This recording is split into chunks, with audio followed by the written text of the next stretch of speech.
sobre este proyecto de recuperar los trenes de pasajeros, algo que no se había visto en nuestro país hace muchísimos años. De hecho, podemos hablar inclusive de 2 generaciones que no conocieron los trenes de pasajeros. Y bueno, pues vamos a ver qué es lo que sucede, porque para esto hay que esperar, porque no es de la noche a la mañana. Y sobre esto vamos a platicar con el presidente de la Asociación Mexicana de Urbanistas, Fernando Gómez, analista en aeropuertos y negocios, a quien le damos la bienvenida. Juan, ¿cómo estás? Muy buenas tardes. Fernando, muy buenas tardes. Bueno, pues vamos a ver si es cierto. Esto es un nuevo proyecto de recuperar los trenes de pasajeros en México. ¿Cómo lo ves tú desde tu experiencia? ¿Qué tan viable es? ¿Cuánto tiempo va a tardar? ¿Cuál es la ruta más adecuada para que esto se pueda llevar a cabo? Mira, está probado en el mundo que las concesiones de rutas ferroviarias para transporte de pasajeros tienen que ser subsidiado, principalmente porque no es rentable en la mayor experiencia que hay en algunos países, salvo Japón, que opera sin subsidios. En Estados Unidos, por ejemplo, que hay un gran auge también de transporte de pasajeros, la empresa Amtrak tan solo ha pedido para el próximo año $3,600 millones. La única ruta que es viable de las múltiples que maneja Amtrak es Washington a Boston, y esto pues obviamente trasladado a lo que podría pasar en México, si bien es necesario generar mayores alternativas de transporte y de conexión urbana a lo largo y ancho de la República, pues habría que financiar la mayor parte de estas 6 rutas con diversas escalas que operan en el país y que actualmente están concesionadas a 3 empresas desde la década de los 90. Y estoy hablando de Grupo México, de Kansas City Southern y de Ferromex, que tienen plazo hasta el 15 de enero para presentar un plan, de acuerdo a lo que declaró el jefe del Ejecutivo. De Juan, por favor. El 15 de enero presentan un plan para generar este transporte ferroviario de pasajeros, o si no, pues mediante el decreto que declara área prioritaria el transporte ferroviario, en ese sentido, pues se otorgaría o se trasladaría la asignación de estas ya no concesiones a estos grupos aeroportuarios, sino serían trasladadas mediante otra figura jurídica a la Sedena o las Fuerzas Armadas, quienes podrían operar solo en caso de incumplimiento de ese plazo que les pusieron, ¿no? Así es, Fernando, pero si me permites, déjame darle la bienvenida a Juan Calle, que ya también está aquí conectado para que podamos ampliar la conversación. Y bueno, preguntarte lo mismo, ¿cuál es la complicación de transformar estas vías férreas de uso de carga nuevamente a trenes de pasajeros? Porque además implica también transformar las estaciones a donde las personas pueden abordar y descender de estos trenes de pasajeros. Sí. Realmente la infraestructura que se tiene que crear es en torno a los edificios terminales. Toda la infraestructura precisamente para atender ya no la carga solamente, sino los pasajeros en sí, accesos, facilidades para minusválidos, conexiones, cuestiones de seguridad, de protección civil, todo lo que requiere una edificación con el manejo recurrente de sistemas de seguridad para el transporte de los mismos, además de que los propios trenes, los convoyes que se podrían anexar vagones específicamente diseñados, construidos para la atención de pasajeros ya no de carga, pues tendrían que adicionarse. Da lo mismo, bueno, casi lo mismo arrastrar un vagón que 10, 20, 50. La potencia de las locomotoras pues es enorme, y en ese sentido no habría problema más que adquirir estas nuevas unidades que ahora cuentan con facilidades como restaurantes con aire acondicionado, ventanillas con vista panorámica, asientos más confortables, etcétera. Habría que considerar ese gasto, sí, pero desde el 95 quizás que están operando estas concesiones a estos tres grupos ferroviarios, pues podríamos considerar que quizás tengan los recursos suficientes para garantizar la adquisición de vagones y la modernización de las instalaciones. Juan Calle, bienvenido, gracias por sumarte aquí a la conversación también sobre este tema de los ferrocarriles, de regresar a este tema de los trenes de pasajeros. Desde tu experiencia tú, Juan, ¿cómo lo ves? ¿Es fácil, es viable? ¿Nos va a costar mucho trabajo, mucho dinero? Déjame empezar por el final. Va a costar mucho trabajo y mucho dinero. Mira, es una regresión de las muchas que tiene el régimen. ¿Por qué es una regresión? Mira, hace 30 años, cuando el presidente Zedillo determinó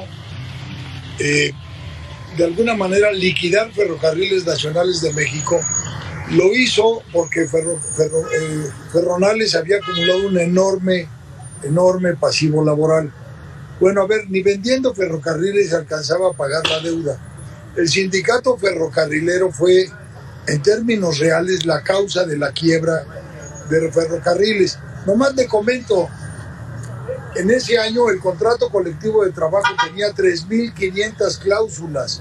Digo, eso no se había visto en ningún lado, ¿no? Pero bueno, este tema quebró a Ferronales y entonces el presidente Zedillo tomó la determinación de liquidar ferrocarriles y otorgar concesiones a particulares. Desaparecieron los ferrocarriles de pasajeros, sí, pero también es una visión al pasado. O sea, ¿quién quiere viajar en un tren que viaja a 40 o máximo 60 kilómetros por hora? En condiciones de altísima inseguridad, porque no olvidemos que así como asaltan en las carreteras, hoy los trenes tienen reportadas más de 1.500 denuncias de asalto. Nada más los trenes de carga, bueno, es obvio, no hay de otros. Hay otro sinnúmero de denuncias por actos delictivos contra los ferrocarriles. Cuando Zedillo tomó la decisión de liquidar Ferrocarriles Nacionales, vale la pena destacar que la red carretera nacional, sobre todo la de 4 carriles o la que permite, bueno, las vías de cuota, eran un número que no llegaba a los 5.000 kilómetros. Carlos Salinas recibió el gobierno con 1.500 kilómetros de carreteras que operaba Capufe, lo dejó con casi 6.000 y hoy el país tiene más de 13.500 kilómetros de carreteras de cuota. Esto trajo aparejado un gran desarrollo de las empresas que prestan el servicio de pasajeros por autobús. México tiene hoy un parque vehicular de autobuses de primerísima calidad. La verdad es que el país tiene más de 13.500 kilómetros de carreteras de cuota, pero tiene más de 60.000 kilómetros de carreteras federales en condiciones aceptables, porque bueno, también el mantenimiento se dio a la fuga. Pero lo que vale la pena señalar es que entre autobuses Plus, primera y segunda clase, la cobertura nacional está prácticamente dada. Entonces, soñar con que los trenes vuelvan a ser lo que fueron en el siglo XIX, o como dijo el presidente, es que la revolución se hizo en tren. Sí, hace 100 años no había más caminos que las vías férreas, no había forma de transportarse o a caballo o en tren. Ahora bien, déjame preguntarte esto, Juan, porque este punto es muy interesante, ¿no? Digamos que la modernidad y la tecnología pues hace más fácil viajar en autobús o en auto particular grandes distancias en un menor tiempo. Pero también está esta otra parte de el congestionamiento, los riesgos carreteros, lo que sucede, por ejemplo, al entrar a la Ciudad de México, que las 5 vías de entrada de la Ciudad de México, sea Pachuca, Querétaro, Toluca, Cuernavaca, Puebla, están permanentemente saturadas y a lo mejor para la movilidad sería más fácil. Pero esa sería la parte de los trenes interurbanos o suburbanos, ¿no? A ver, permíteme contestarte eso. Mira, los trenes que le hacen falta al país son lo que se llaman trenes de cercanía. Los trenes de cercanía, como el que se propuso de la México-Toluca, que con gran rapidez lleva apenas 9 años, o el tren suburbano que parte de Buenavista a Huehuetoca, son grandes soluciones. para movimiento de pasajeros que vienen por carretera y se tardan 3 horas en sus recorridos. Esa sí es una solución, los de cercanía. El México-Querétaro se viene haciendo desde que López Portillo era presidente. Esa es la eficacia de nuestro gobierno. O sea, han pasado 50 años.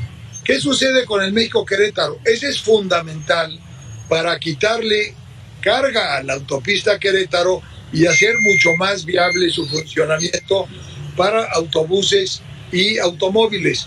O al revés, hacer parte y parte.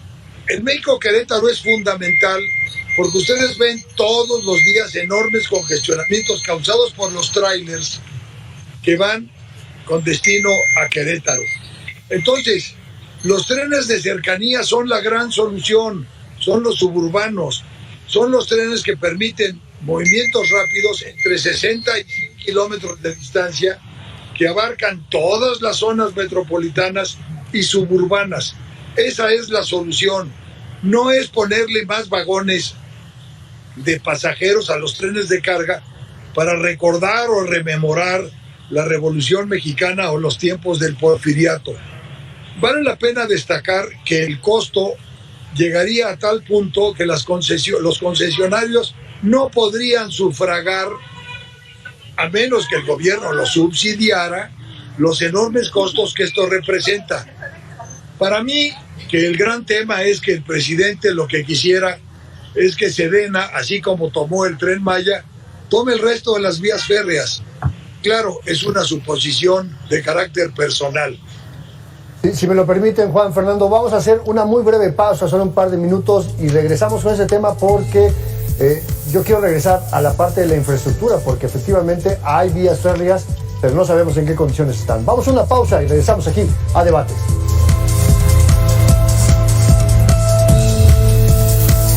De acuerdo con expertos, la reactivación del tren de pasajeros de Colima es un tema que debe analizarse a profundidad. El tren de pasajeros dejó de funcionar en 1990 en el estado de Colima, por lo que es necesario analizar si será operable en estos tiempos, con un estudio de fondo para conocer las causas y efectos. Esto, luego de que el presidente Andrés Manuel López Obrador publicara un decreto en el Diario Oficial para reactivar la línea del tren Manzanillo, Colima, Guadalajara, Irapuato.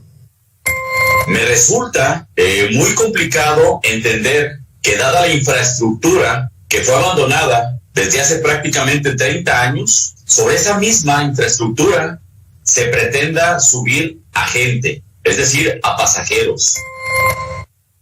Guerra Pimentel explicó que otro punto que debe ser estudiado es el de los accidentes, pues se tiene el registro de que en los trenes de carga que transitan por la entidad tienen falta de mantenimiento y una nula vigilancia del transporte.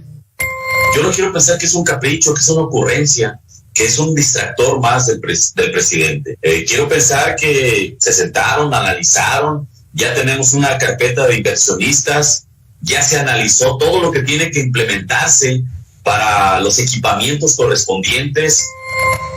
Por lo que se debe tener una logística de transportación de usuarios, la cantidad de pasajeros potenciales y sobre todo medir la rentabilidad del proyecto, analizado por especialistas, es decir, que no sea solo una idea sin sentido ni forma. Por otro lado, considera importante que en este tipo de toma de decisiones es primordial consultar a la sociedad civil. Carla Solorio, Mega Noticias.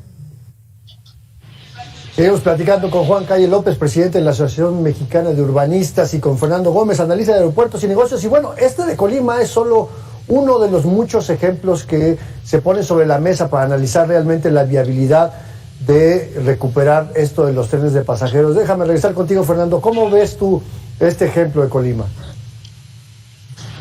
Mira, hay que garantizar la seguridad de los pasajeros, principalmente por el fenómeno que bien mencionaba el arquitecto Calle en relación a los asaltos que están sufriendo los trenes en algunas rutas ferroviarias que corren a lo largo y ancho del país. Sobre todo también por la gente que se sube de manera ilegal a estos trenes procedentes del sureste mexicano, que van corriendo con la intención de llegar a suelo norteamericano y que utilizan principalmente la ruta que va desde el sur hasta la frontera con el ferrocarril que le llaman o conocido como La Bestia. Ahí también hay que garantizar la seguridad de los pasajeros que pagan su boleto, como también la seguridad de estos migrantes centroamericanos o latinoamericanos o provenientes de cualquier parte del mundo.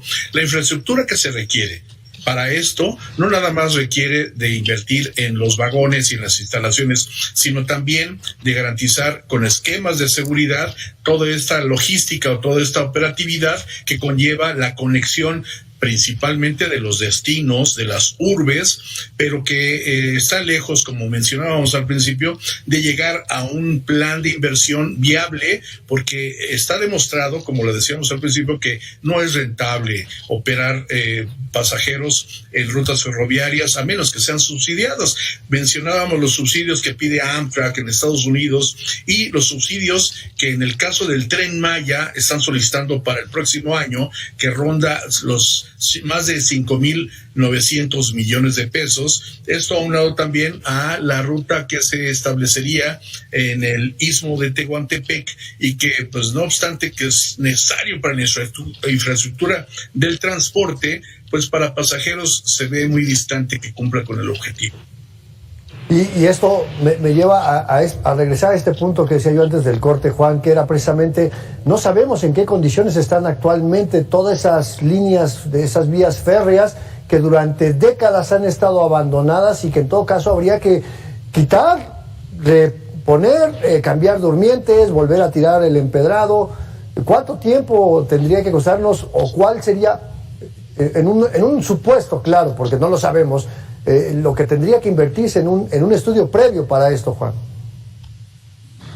Mira, déjame comentar algo que creo que es relevante. Bueno, todo lo que estamos comentando debe ser relevante. Mira, las vías que quedaron abandonadas, Ferrocarriles Nacionales en liquidación vendió los derechos de vía. Entonces, hoy tampoco se puede pensar en disponer de todos los derechos de vía que tenía la vieja red ferroviaria que manejaba Ferrocarriles Nacionales de México. Ese es un tema. No, los derechos de vía no están disponibles. Segundo tema, el presidente habló de trenes electrificados, lo cual significa que todos los equipos actuales que son a base de diésel no podrían ser utilizados para un programa de manejo de pasajeros. Tercero, rehabilitar vías, abrir nuevos cruces, abrir nuevos tramos, puede tomar décadas. No es un tema de que ya lo decidí, el 25 de enero me presentan un plan y si no, nos vemos a la salida como los niños en la escuela. Este tema a mí me parece, y ya lo comenté, que es francamente una ocurrencia. Hay hoy medios eficaces de transporte para los mexicanos. Déjame comentar algo. La población mexicana es 90% urbana ya. El 80% de los mexicanos vivimos en zonas metropolitanas que están concentradas en 74 zonas. Es decir, si tú quisieras hacer un planteamiento serio para resolver este tema, necesitarías crear trenes de cercanía. Estos trenes de cercanía de los que he hablado, de rutas de 60 a 100 kilómetros, serían la gran solución para enlazar zonas metropolitanas y para resolver el problema de traslado de pasajeros de las zonas suburbanas a los corazones metropolitanos. Las grandes rutas de las que habla el presidente no se cubrirán nunca con ferrocarril por los tiempos, porque la tecnología está rebasada, por la orografía de México. Habría que hacer una enorme cantidad de túneles. Entonces, creo que hablar de eso es simplemente, con todo respeto, estar hablando de algo que es una ilusión. México debe de impulsar el buen manejo de autopistas de cuota para moverse prácticamente hacia todas las zonas del país. Tener buenos autobuses como ya los tenemos. Tener transporte a través del autobús de bajo costo. e impulsar las rutas aéreas que hoy de alguna manera deben permitir algo que es la posibilidad de conectar medios de transporte, lo que se llama la intermodalidad. Es decir, tú viajas en autobús a Guadalajara y de ahí te vas a Tequila en tren, eso está bien, pero pensar en irte a Guadalajara en tren como en los años 80 es francamente ridículo. Echarte 8 horas en un vagón que era plus, que era Pullman, y que resulta que lo asaltan en el camino o que los maestros lo detienen, porque con la política de hay que abrazar a todos los que cometen un delito, te puedes pasar días metido en el tren. Creo que no está visualizándose el tema desde una forma integral ni global.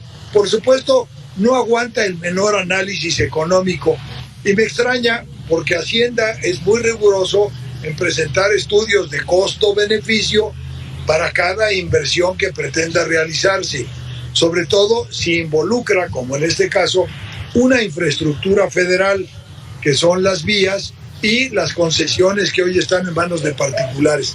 Es muy complicado, mucho más complicado que dictar un decreto. Claro, porque además esto que tú bien pones sobre la mesa, Juan, de que sean trenes electrificados, supone no solamente la rehabilitación de la infraestructura física terrestre, ¿no?, de las vías, sino que también hay que instalar catenarias, que para que nuestra audiencia lo tenga más a detalle, las catenarias son precisamente el tendido eléctrico de los cables que suponen que hay que distribuir la energía eléctrica suficiente, y eso cuesta también dinero y que no está dentro de esta propuesta que sigue en el papel solamente a manera de decreto. Y la otra, Juan, tú que eres pues urbanólogo, es ¿qué pasa con todas esas vías, esa infraestructura que ya quedó absorbida en las ciudades precisamente por su crecimiento? A ver, yo creo que lo vemos cotidianamente. Déjame platicarte una historia que conocen, el ferrocarril México-Cuernavaca. El propio presidente, que hoy aboga por trasladar pasajeros, la convirtió en una ciclovía.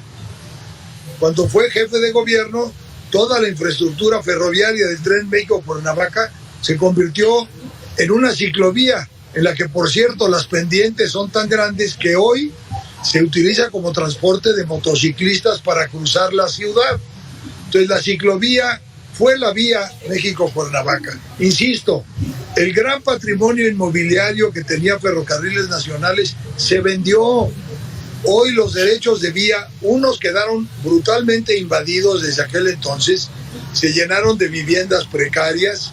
Entonces, esos tramos definitivamente no son recuperables y corresponden a todo aquello que no forma parte ya del plan de Ferrosur, Ferromex o Kansas City, que son los que operan la carga y la operan con eficacia. Y no olvidemos que el problema de la carga es que va ligada otra vez a centros logísticos.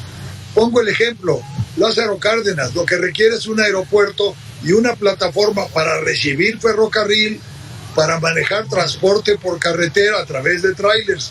Es decir, no hay un plan, no hay una visión de distribución de la movilidad de la población nacional, no hay un estudio serio, actualizado, que diga orígenes y destinos de las personas para poder pensar en abrir en un momento dado vías de ferrocarril. Yo insisto, miren, en Europa, que el tren es bastante eficaz, está todo subsidiado. ¿Por qué se subsidia el ferrocarril? Porque es fuente de desarrollo regional. Si tú tienes un tren de cercanía, haces que la gente, en lugar de ir 3 horas perdidas en un autobús, viaje en un tren donde puede ir haciendo parte de su trabajo, puede utilizar la computadora, etcétera.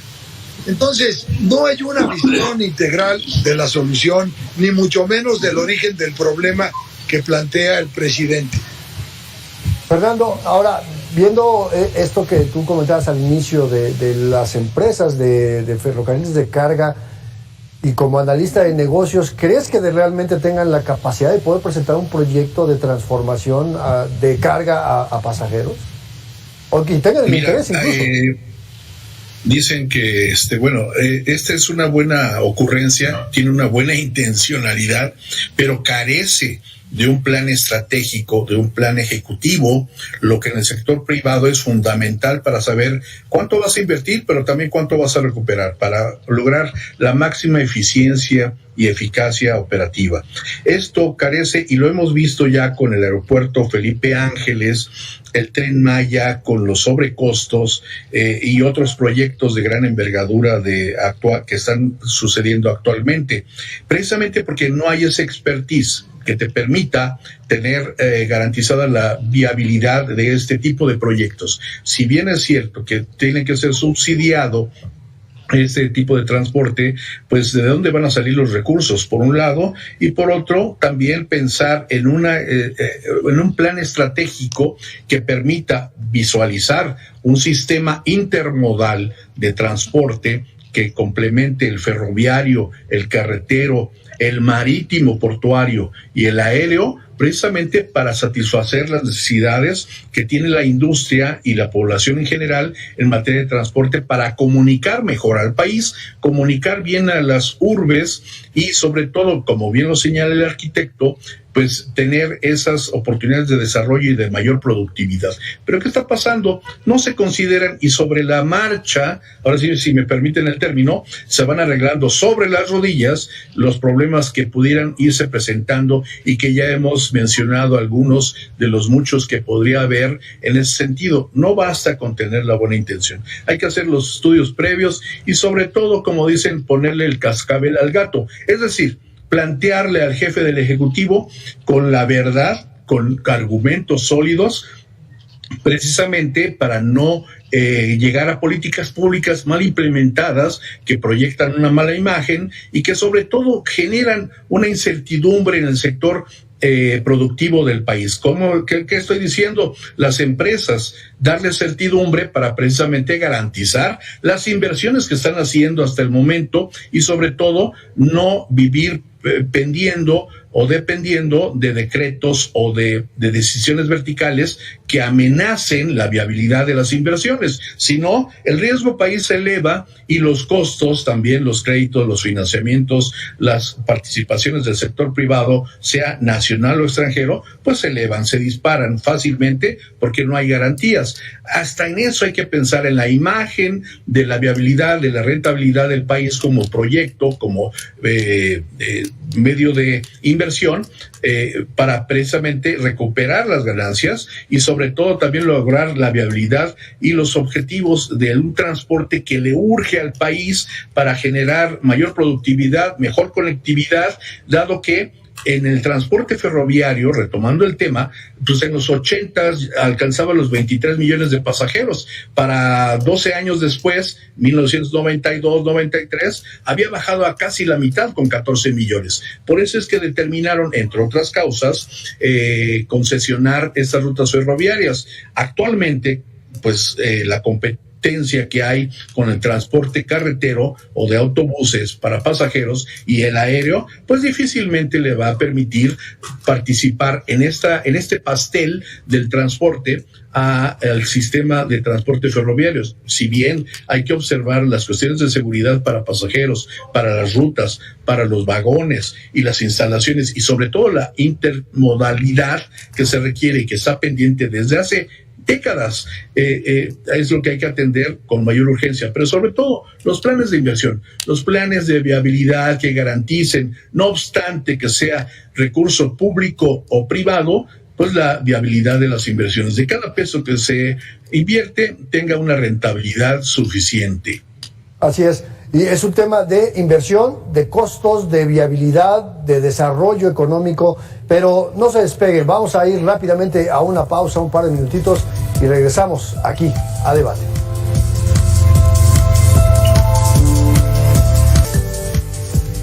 Guanajuato, pues luego del decreto federal emitido por el presidente de México en el sentido de que se ha propuesto revivir 7 rutas del tren, entre las que destacan México, Querétaro y León, Aguascalientes y otras más, pues el sector empresarial también expresa sus preocupaciones al respecto.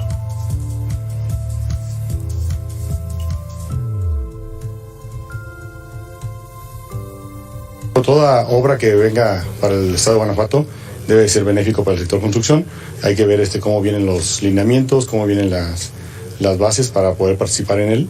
Es un proyecto que creo que va a servir mucho para el estado de Guanajuato, que ir a buscar la forma en cómo podemos participar, que eso generaría también mucho turismo y ayudaría mucho a las personas que trabajan en otros estados para poder tener una mayor movilidad, para poder bajar también la huella de carbono. Y yo creo que también sirve mucho eso para nosotros como el medio ambiente, y para el sector de la construcción pues sí nos serviría, porque pues yo creo que a un lado de todo eso debe haber un satélite de obras necesarias para llevar a cabo. Bueno, pues podemos ver que no es tan sencillo, ¿no? Simplemente decir ya, aquí terminan los trenes de carga y ahora nos vamos a los trenes de pasajeros. Otro de los temas es, ¿qué va a pasar con el tráfico de los propios trenes? ¿Qué va a suceder con esas mismas vías? Pero, porque al final del día, pues, tendrá que dejar la carga para darle a los pasajeros. A manera de conclusión, señores, ¿qué le depara a este proyecto en el corto, mediano y largo plazo? ¿Será viable? ¿No será viable? ¿Qué va a suceder? Juan, primero contigo. Bueno, para decirlo en una palabra, yo creo que está condenado al fracaso. Mira, el Tren Maya, que es una de las obras emblemáticas de la administración, está costando cerca de 500,000 millones de pesos. De nuevo. Se pretende que los pasajeros paguen 60 pesos por viaje. Si hacemos cuentas, en 50 años no se alcanzan a pagar, ya no digamos la inversión, no se alcanzan a pagar ni los gastos de operación y mantenimiento. Es decir, es un despropósito. Por el otro lado, México impulsa en lo que ahora se llama el nearshoring, con el ánimo de hacernos mucho más competitivos. Y entonces la intermodalidad de transportes, sobre todo de carga, es fundamental. Entonces, querer utilizar nuestros transportes de carga, nuestros ferrocarriles de carga, para impulsar el manejo de pasajeros, pareciera hasta contradictorio. Las inversiones serían enormes y finalmente no pueden circular por la misma vía y en las mismas condiciones. La inseguridad que hoy opera para los trenes de carga nos hace nada más de entrada absolutamente inviables. Fernando, ¿con qué concluyes tú? Mira, es difícil distraer recursos públicos que deberían de utilizarse o aprovecharse en otros proyectos de mayor envergadura de beneficio social, programas sociales, infraestructura de obras públicas como agua, seguridad, sanidad, medicinas, salud, educación, etcétera, en proyectos que pues podrían sonar bien en el sentido popular como por ejemplo de transportar pasajeros como antaño, pero era otro contexto, era otra realidad, y la modernización del transporte pues hay que ver cómo opera en otros países, cuáles son las experiencias y llegar a ese sentido en el término de lograr la viabilidad de los proyectos. No estamos en contra de que se implementen proyectos de este tipo, pero hay que verlos desde la óptica también de la rentabilidad, sobre todo porque pues si no es mi dinero, pues no me va a costar, y dilapidar recursos en ese sentido cuando el país no está para el horno, no está para bollos, pues obviamente tiene este despropósito que bien menciona el arquitecto Calle. Pero sin embargo, tenemos hasta el momento lo que tenemos, valga la expresión, hay un decreto, hay unas rutas, bien o mal establecidas, bien o mal aprovechadas. Hay que ver de qué forma se puede aprovechar y dinamizar esto. ¿Cómo?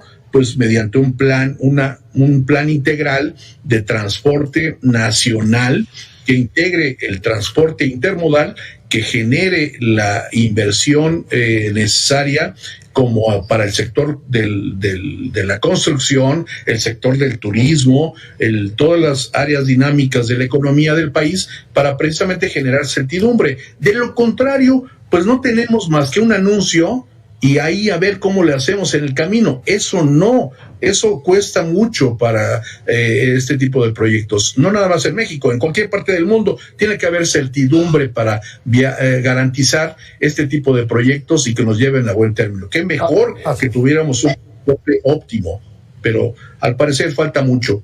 Hay que recordar que al inicio de la administración el presidente sometió a consulta la cancelación de un aeropuerto para construir otro y también sometió a consulta a construir un Tren Maya. Ahora fue por decreto. Bueno, Juan Calle López, presidente de la Asociación Mexicana de Urbanistas, Fernando Gómez, analista en aeropuertos y negocios, muchísimas gracias por estar aquí en A Debate y nos escuchamos en una siguiente emisión. Gracias. Vamos a un corte rápidamente, no se despegue la pantalla, continuamos con más información.